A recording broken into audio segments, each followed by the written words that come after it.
You notice it after the room is gone, not while they are talking, not while your face is still doing what it has learned to do, not while your voice is moving at the right speed and your body is making all the small corrections that keep a moment smooth. It happens later. You close the door. You put your keys down. The silence is finally yours again. Yet something in you is still standing in the old room, waiting to see how it was received.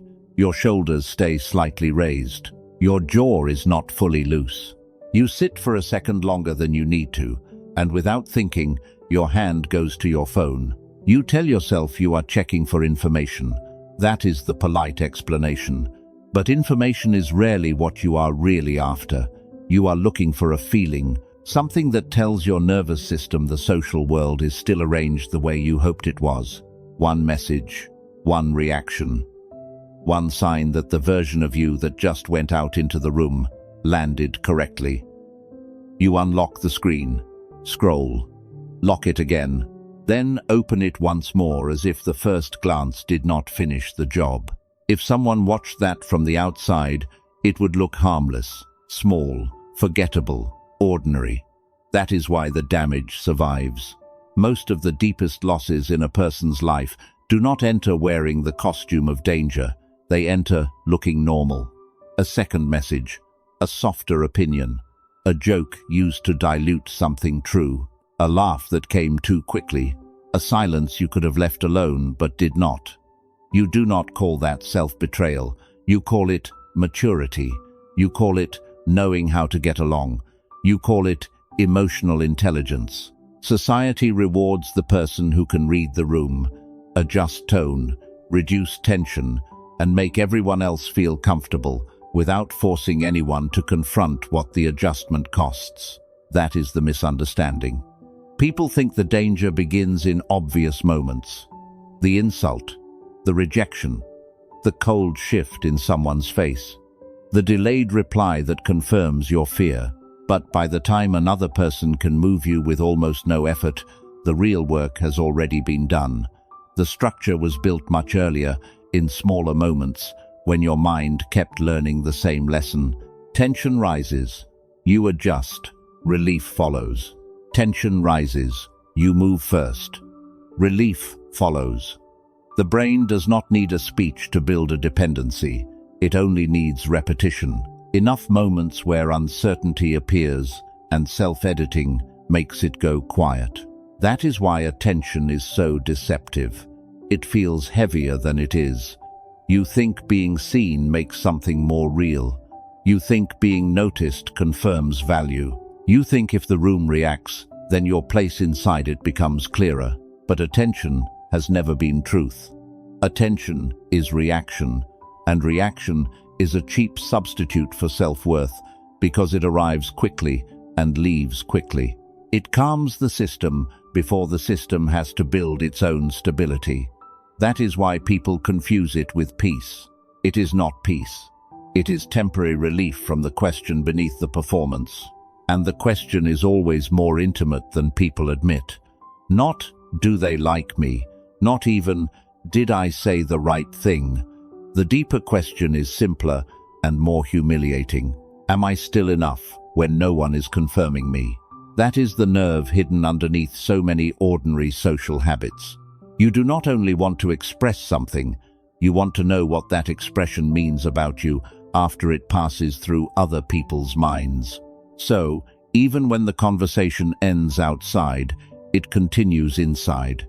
You replay the wording, their face, the pause after your sentence, the exact point where your tone changed. You tell yourself you are just thoughtful, but thoughtfulness does not usually leave this much residue. What leaves residue is performance, not the theatrical kind people can easily spot, the subtle kind, the kind that passes for being pleasant, responsive, self-aware, warm, easy to be around. One part of you enters the room. Another part immediately begins supervising how that part lands. You are inside the sentence and outside it at the same time. You are speaking and monitoring, feeling and filtering, existing and editing. Over time, that split becomes so familiar you stop seeing it as effort. It starts feeling like personality. That is the first theft. Not that people exhaust you, that your mind gets used to leaving rooms in pieces while calling it social life. If this feels familiar, do not rush past it. Most people do. They call it growing up, becoming easier, learning how the world works. They never ask what kept shrinking each time they succeeded at fitting in. They never ask why ordinary contact leaves them slightly farther from themselves than before. Most people would defend the pattern if you described it plainly. They would call it politeness, restraint, emotional maturity. They would say it is healthy to read the room, to know when to hold back, to avoid saying everything exactly as it first appears in your head. And because those words sound civilized, almost nobody asks what this smoothness is costing.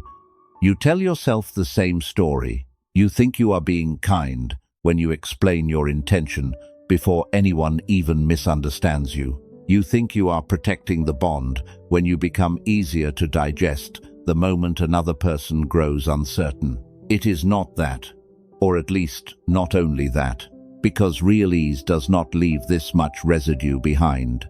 Real connection does not force the body to stay alert after the room is empty. Real honesty does not require your mind to keep performing long after the sentence has been spoken. If every ordinary interaction continues living in you after it is over, if your thoughts keep auditing your face, timing, tone, and effect, then what you are calling social skill may be management, not of the relationship, of yourself. That is the confusion. You begin mistaking adaptation for expression. You think you are showing people who you are, but often you are showing them the version that creates the least uncertainty, the least friction, the least chance of disapproval. You do not say what forms first. You say what can survive contact. You do not always offer the clean thought. You offer the socially workable version of it.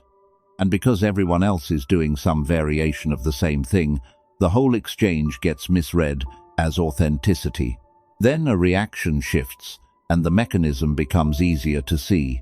One delayed reply, and your mood tightens. One flat expression, and your last two sentences begin replaying in your head. One slight drop in enthusiasm, and your mind starts building explanations. Maybe you were too direct. Maybe you came off cold. Maybe you should send something else. Maybe you should soften the point. Maybe you should close the distance before it grows. This is not free expression. It is reaction-based shaping. The room does not have to command your behavior openly. It only has to become uncertain. Your nervous system fills in the rest. That is why the pattern can feel so respectable while still being destructive. You call it communication when you keep clarifying yourself for someone who benefits from your need to be understood. You call it loyalty when you keep giving patience to a pattern that has already explained itself. You call it emotional intelligence when you absorb awkwardness and make the atmosphere easier for everyone else. But sometimes these are not signs of wisdom. Sometimes they are signs that your discomfort keeps becoming labor. Their ambiguity becomes your assignment. Their distance becomes your work. Watch the micro-behaviors, and the structure becomes undeniable. You laugh a little too fast. You disagree a little too softly. You become more casual than you actually feel. You ask questions you do not care about because empty space unsettles you. You say maybe when you mean no. You say it is fine before you know whether it is. You add an extra sentence to make sure your tone cannot be misread. You over-explain because being misunderstood feels heavier than it should. None of these actions look catastrophic. That is exactly what makes them dangerous. They are small enough to become identity without ever announcing themselves as decisions. Then relief enters and seals the lesson. You soften, the room relaxes, you send the message, the anxiety dips, you explain. The atmosphere becomes easier. The body does not care that the relief was purchased through self-distortion. It only learns that movement reduced uncertainty. Do that often enough, and self-editing starts to feel wise. That is how a person becomes socially automatic, not through one compromise, through tiny corrections rewarded by relief. This is also why some people feel strangely absent from their own life while appearing highly functional. They speak all day and say very little they did not filter first. They leave events with full message threads and an empty center. They become highly responsive and slowly less real. Not fake in a theatrical sense, just thinner, easier to steer, harder to locate from the inside.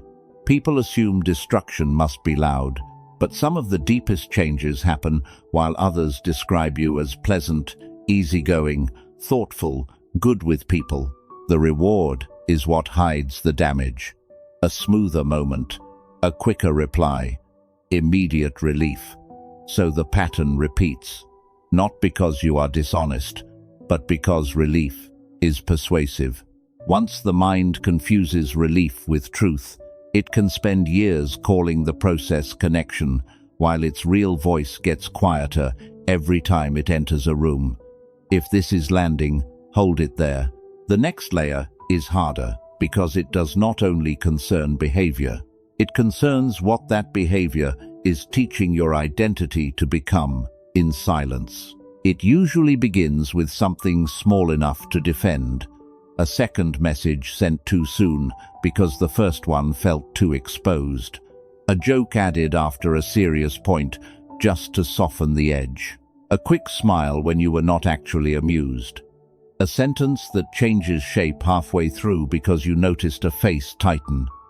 These are not dramatic betrayals of the self. That is why they slip past you. They look harmless. They even look skilled, but they are not random. They follow a sequence so consistent that once you see it, you cannot unsee it. Tension rises. You feel it in the body first. A pause lasts one beat too long. A reply arrives colder than expected. A room gets slightly quieter after you speak. Your chest tightens. Your mind speeds up. Something in you wants the moment closed. So, you move. You clarify. You add context. You become warmer. You shrink the edge. You send the follow-up. You say you did not mean it like that. The pressure drops. Relief appears. The lesson is recorded. Tension, movement, relief, tension, movement, relief. Repeat that long enough, and the movement starts before conscious thought fully arrives. That is training. The body does not need your permission once the pattern is familiar enough. It only needs the right cue. Then, the old reflex begins running on its own. You do not ask what you think, what you feel, what you want to say. You start by reading, predicting, adjusting. Your attention goes outward before it settles inward. That is why so many people no longer experience social life as direct contact. They experience it as internal supervision. One part of them enters the room. Another part immediately begins monitoring how that part lands. They are inside the sentence and outside it at the same time, speaking and evaluating, feeling and filtering, existing and calibrating.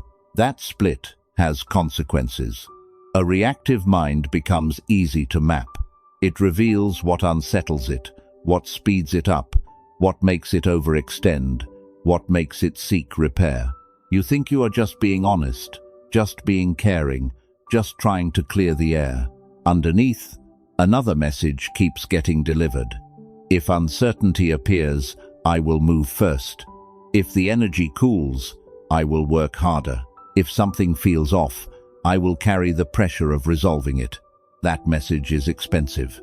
Once another person senses it, they do not need to dominate you directly. They only need to lean back slightly. You do the rest.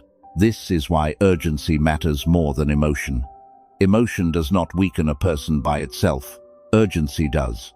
The need to close the gap immediately. The need to settle the room before the truth of the room has had time to surface. Some people hold power in social dynamics, not because they are brilliant manipulators, but because they are less urgent. They do not confuse discomfort with danger. They do not treat delayed reassurance as a crisis. They let tension remain tension long enough for the other person's pattern to keep unfolding. That is why they see more. The person who rushes becomes the thing being observed. The person who does not rush has time to observe. This applies everywhere: friendship, work, dating, family, group chats, negotiation. In every domain, people study response patterns, whether they mean to or not. Who answers immediately? Who bends when pressure enters? Who explains themselves before being accused? Who becomes sweeter the moment another person becomes unreadable? These patterns become maps. And once a map is stable, movement through it becomes easy. That is how people get steered without force, not through overt control, through familiar cues that activate old relief-seeking behavior. So the real correction is not silence as performance. It is the interruption of compulsion, not replying when the urge comes from pressure rather than clarity, not smoothing every awkwardness before it reveals what it contains, not making your nervous system kneel every time a room changes temperature. These are small acts outwardly. Inwardly, they are structural repairs. They teach the body that uncertainty can be survived without self-alteration. They reopen the pause where observation can happen before obedience begins. At first, this will not feel strong. It will feel late. It will feel uncomfortable. It may even feel rude, because your system has been trained to call immediate adjustment goodness. But much of that discomfort is withdrawal from a habit, not evidence that the habit was wise. The truth is simpler. A mind that keeps outsourcing its stability to reaction stops belonging fully to itself. It starts orbiting other people's faces, timing, and tone. It becomes interruptible from the inside. That is the deeper erosion. Not that you became social, that you became movable at the speed of other people's uncertainty. If that sentence stings, let it. It is supposed to. The deeper damage is not always visible in the moment. It shows up in the split that begins happening inside you while you are still talking. One part of you is trying to finish a thought. Another part is already watching how the thought is landing. You hear yourself and monitor yourself at the same time. You are inside the sentence and outside it. That division becomes so familiar, you stop noticing how unnatural it is. Then the interaction ends, and the body keeps carrying what the mouth concealed: a restless need to check, a faint irritation with no clean target, a tiredness that is not physical enough to explain itself. You are alone, yet not fully back. This is why certain interactions leave such a strange aftertaste.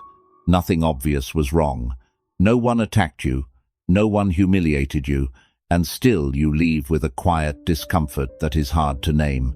It is the discomfort of self-abandonment in miniature, so small that it hides inside ordinary social life, so repeated that it starts to feel like life itself.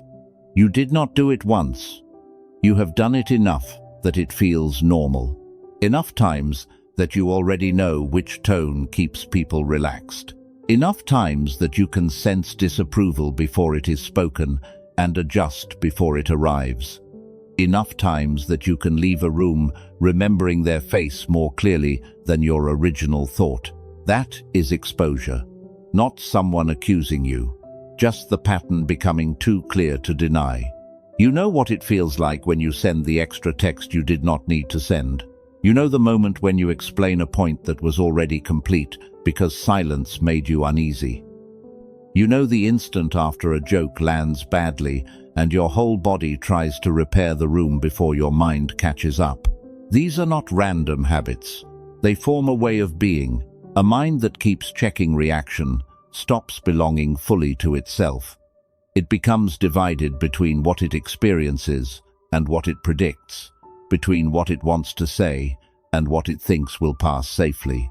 Over time, this division creates a very specific exhaustion, not simple social fatigue, cognitive fatigue, the fatigue of staying available to correction, And the worst part is that the pattern can start to feel like care. You think you are being thoughtful. You think you are protecting the connection. Sometimes you are. But sometimes you are also avoiding the raw discomfort of letting another person have a reaction you cannot immediately control. That discomfort becomes unbearable to a mind trained by relief. So it reaches for adjustment the way a hand reaches for a rail in the dark. This is where the issue turns from social to existential. A look rearranges you. A pause recruits you. A silence becomes an assignment. The outside world does not need to overpower you. It only needs to twitch. And you begin negotiating. That is why some people leave ordinary contact feeling like they vanished a little. Not destroyed in one dramatic blow. Worn down through compliance so subtle it barely leaves a mark. But the mark is there. In the hesitation before honest speech. In the need to check. In the inability to leave a message unanswered without converting it into meaning. This is also why some forms of companionship feel so hollow. People praise the mask that helps them stay comfortable. They call that version of you thoughtful, warm, easy, safe. But your subconscious knows they are often responding to the performance, not the source. You cannot fully drop the mask because the room may turn. But as long as you keep wearing it, something in you remains unseen. You become highly connected and quietly unknown. Not because no one is around, but because too much of what is around is reacting to a managed version of you. Now the whole structure appears at once. The room asks for smoothness. You provide it. Relief follows. The nervous system learns. Your first responses grow fainter. Your sense of self becomes easier to reorganize under mild social pressure. Then you call this growth because it happens under approval. But approval can hide destruction just as easily as conflict can reveal it. They lose themselves in rooms that reward adjustment so consistently that self-distortion starts feeling like intelligence. This is why the correction cannot be cosmetic. Slower replies as theater will not save you. A more mysterious persona will not save you if your identity is still leaning on the response for final confirmation. It is the recovery of an internal center that does not ask every room for permission to settle. That recovery begins with something very small and very difficult. Letting the unfinished stay unfinished without rushing to buy relief with another piece of yourself. Until that becomes possible, every room remains an exchange rate, and your mind keeps paying more than it should. If a pattern continues long enough, it stops looking like behavior and starts looking like self. You become someone who reacts too quickly, someone who needs the reply to settle, someone who starts adjusting before anyone asks, someone who does not simply enter a room, but calibrates to it, someone whose internal state is not fully theirs because it keeps waiting for cues from outside. Not weak, not broken, just trained. Trained by relief, repetition, and reaction to move fast whenever uncertainty appears. Trained to complete moments before they complete themselves. Trained to read another person's expression as instruction. That identity does not feel dramatic from the inside. It feels functional, socially aware. But watch what it does to the structure of a life. It shortens the distance between discomfort and action. It removes the pause where observation might have happened. It makes response feel necessary and stillness feel exposed. Over time, that changes the kind of mind you live with. A reactive mind is never fully at rest. It is always a little turned outward, a little pending, a little prepared to smooth, explain, reassure, recover, complete. Even alone, it stays half open to other people's unfinished signals. Then there is another kind of person. Not colder, not superior, simply less governed from the outside. A person who does not move immediately when tension appears. A person who can let a silence remain a silence for another second. A person who does not explain a complete sentence just because someone might misunderstand it. A person who does not chase clarity the moment ambiguity enters the room. A person who notices the urge to adjust and does not automatically obey it. That is what control actually begins to look like. Not dominance, not a performance of detachment, just the return of timing to its owner. The shift is small enough to be missed. You feel the impulse to send the extra message, and for once, you do not send it yet. You feel the need to explain your tone, and you let the sentence stand. You notice a face change, and you do not instantly rewrite yourself around it. You leave the conversation, and you do not run back through every second, trying to earn retroactive safety from a moment that already ended. You let some things remain incomplete, not because incompletion is pleasant, because your mind has been paying too much for quick relief. That is where the real repair begins. Not in becoming less human, but in becoming less available to compulsion.